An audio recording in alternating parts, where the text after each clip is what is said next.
Madam Speaker, I want to speak this evening about the concept of the government's assertion about tax fairness in this budget.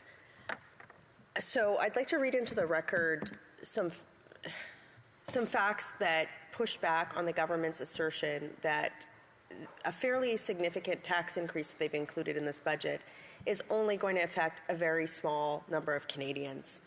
I'm reading from an article in the National Post because when I was putting my notes together for speech, I'm like, you know what, this actually summarizes it very well, so why reinvent the wheel? So this is an article written by Matthew Lau last week. So in its latest announcement on the capital gains tax increase, the Liberal government presents as a quick fact that it's increasing capital gains taxes on 0.13% of Canadians in any given year. There are three problems with the 0.13% figure. First, it's misleading. Second, it's incomplete. And third, it ignores tax incidence, which is a concept that the economic burden of tax falls on different people. In fact, on very many more people than those simply who face a higher tax bill. And that's something that that concept of tax incidence is something that I encourage colleagues to understand prior to continuing to vote in favor of this budget, because it will detrimentally impact the Canadian economy. Let's take these three problems in order. First, the 0.13% figure is misleading because of the phrase that follows, in any given year.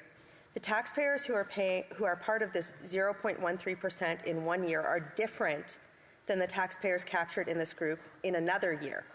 For many Canadians reporting an annual capital gain in excess of $250,000, it's a once-in-a-lifetime event, or immediately after lifetime event if the capital gain threshold is triggered when a deceased person's assets are liquidated. So what this is saying is that this affects families. This means that even if only 0.13% of Canadians pay this higher tax rate every year, a much greater percentage of Canadians will be hit with this tax hike over the course of their lives. Economists concluded that, as a share of Canada's tax filer population, those impacted by the new capital gains tax proposal on a lifetime basis is 1.26 million, or 4.3% of tax filers, compared to the budget estimate of 0.13%. Second, the 0.13% figure is incomplete because it excludes corporations. As Liberals estimated in Budget 2024, approximately 307,000 corporations, again in a given year, will be subject to the tax. About 6,000 of those are likely to be publicly traded, so many Canadians will effectively be subject to higher capital tax gains through their investments and through their pensions assets, right? So that's something that the government doesn't talk about, is that how this tax increase is going to affect their investments and particularly pensions. And the government has not adequately costed that or talked about it in their presentation of this tax to Parliament and to the general public. Then there's the approximately 301,000 private corporations, many of whom have multiple owners, such as partners or family members. So even excluding exposure to publicly traded corporations, many Canadians will be hit by the capital gains tax through their investment. Overall, an economist estimates, 4.74 million investors in Canadian companies will be affected, representing 15.8% of all filers, or more than 100 times the Liberal stated figure of 0.13%. And again, I want to emphasize what I said in the earlier part of that statement, which is a lot of these are family members. These are family-owned corporations of tradespeople, and it's why the Leader of the Opposition asked the Liberals to provide an amendment saying, look, if it's only going to affect 0.13%, then accept an amendment to keep it to that. But we know that they can't, and that's why they won't accept this amendment, because they know these facts, and they're just not telling the Canadian public. They're not being honest, and that's not fair. But this brings us thirdly to the concept of tax incidence, of which students will learn in a good economics class, but which the Liberal government would like us to all ignore.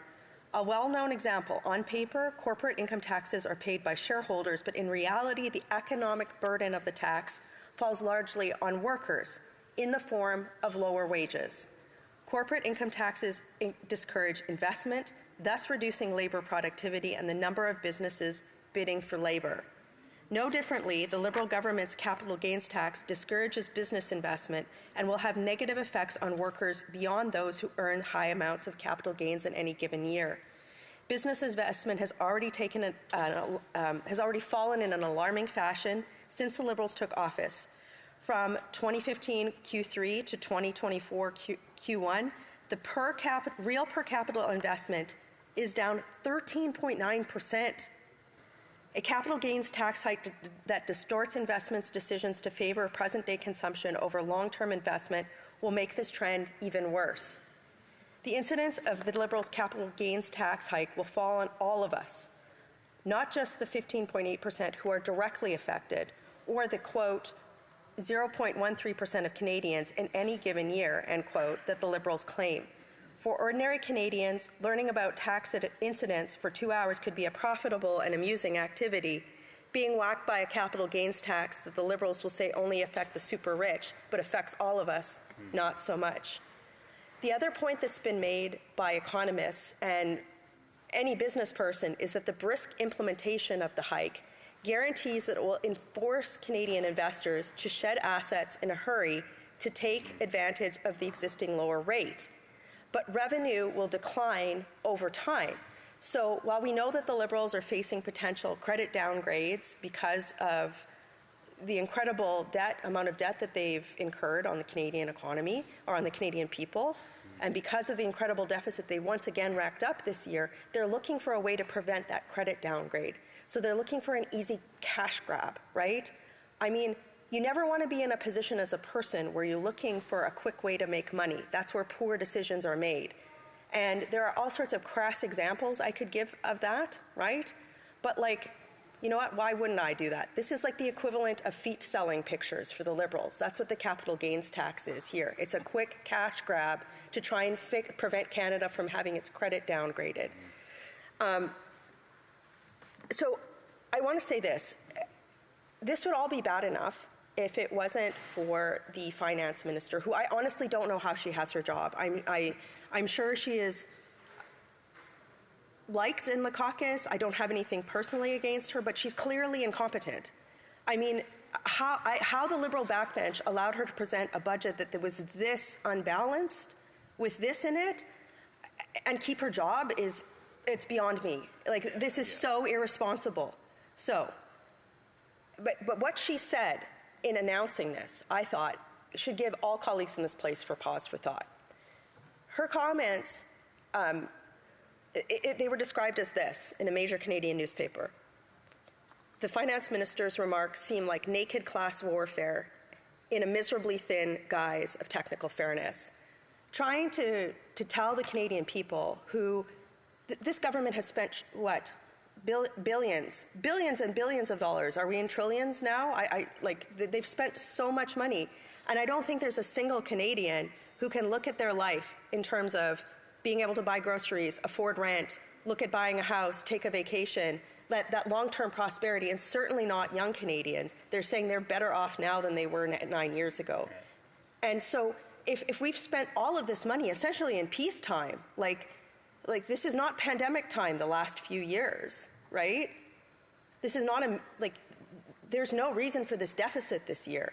If they've spent all this money in this short period of time and Canadians have nothing to show for it, then why are we still allowing this government to use spending as a metric? And when they say that, you know, they're creating tax fairness, but they're just increasing taxes to make life more unaffordable and create less investment for our country, we can't allow them as parliamentarians. We have to hold them to account on this. I understand that there are different schools of political thought in this place about what the government should spend on and what they shouldn't. But what none of us, regardless of political stripe, should allow a government to do is to spend without outcome. And that is exactly what this government has done. You know, when you think about all of the waste, we've only scratched the tip of the iceberg on the scandal of their waste. We should never be listening to this government about trying to take more of Canadians' hard-earned money to let it go into the abyss. We have to stop it. So I implore colleagues, of all political stripe to vote against this budget. It is bad. They need to go back to the drawing board. And certainly this measure that they've put in there is not tax fairness. It's decimation for the Canadian people. Thank you. Questions and comments. The Honourable Member for Fleetwood Port Council. Thank you, Madam Speaker. I think the Honourable Member's comments gives rise to that old quote that, you can put all the accountants end to end and they'll never reach a conclusion.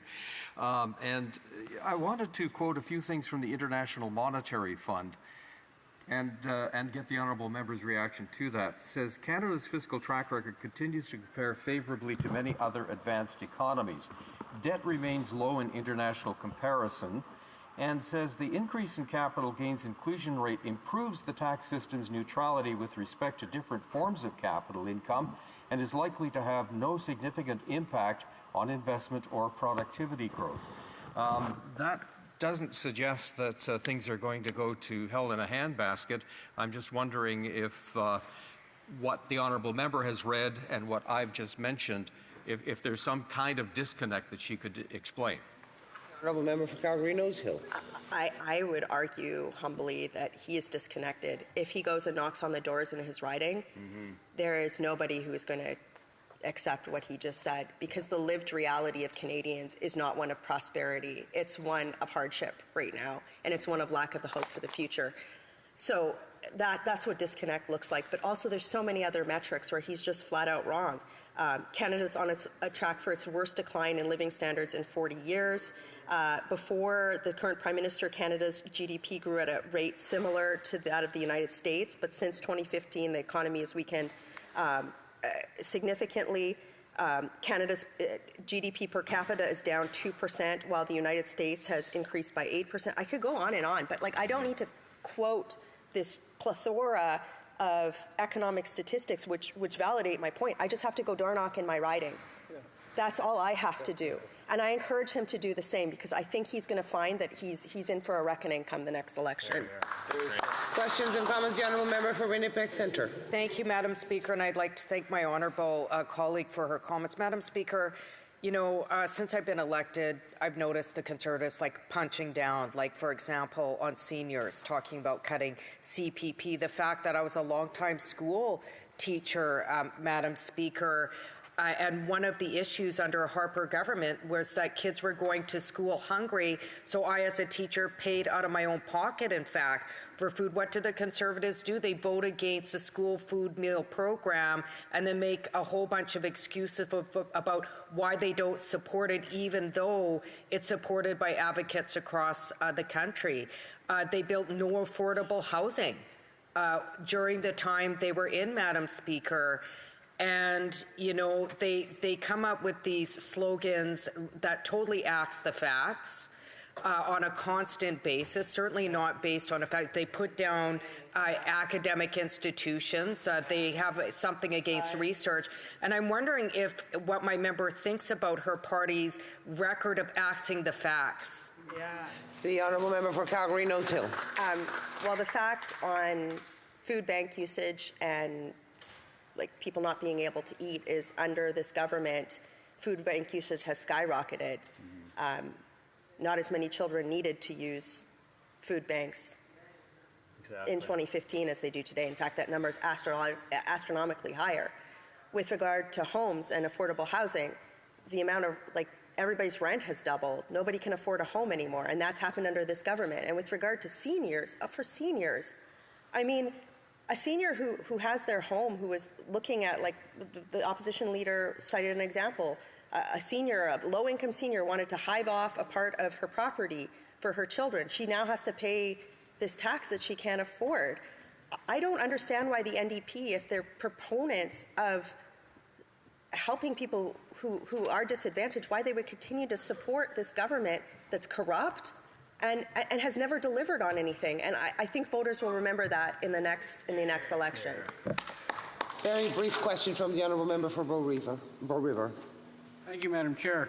To my honourable colleague, I would like to say another example might be, as we're seeing young professionals that I've read the news stories are leaving the country, significant number, because they cannot deal with this taxing regime any longer. Would you like to comment on another example of the outcome of this government's policy? The honourable member for Calgary Nose Hill. Very. I want a country where people don't feel like they have to leave it to get ahead, yet that's exactly what this government has done. This tax, doctors have said that. Primary care doctors, when we're in a primary care doctor shortage, are saying that they can't stay in this country because of this. This has got to end, and I implore my NDP colleagues to stop propping this government up. Resuming debate.